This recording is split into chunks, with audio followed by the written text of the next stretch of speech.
Now live in studio with more on these new developments. Brandon.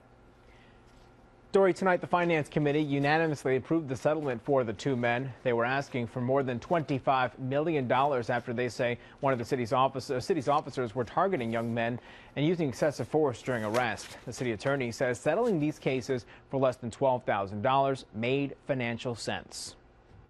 3 years ago, two men sued the city claiming they were beaten by police officers during separate arrests.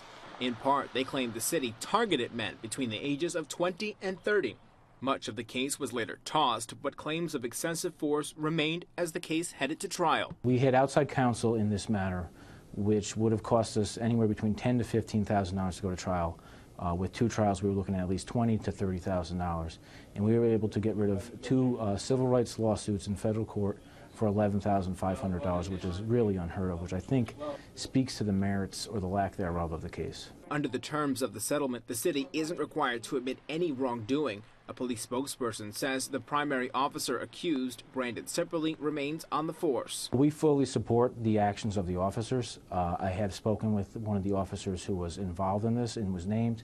I wanted to check with him before we went any further. And we have never wavered from that position. We feel we had a very defensible case.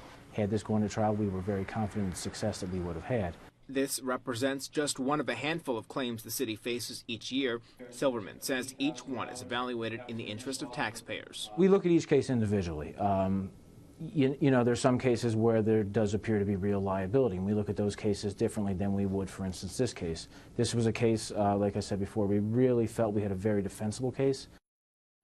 The attorney for the two men suing the city declined to comment until after the full council vote. It is expected to pass at the next council meeting next month.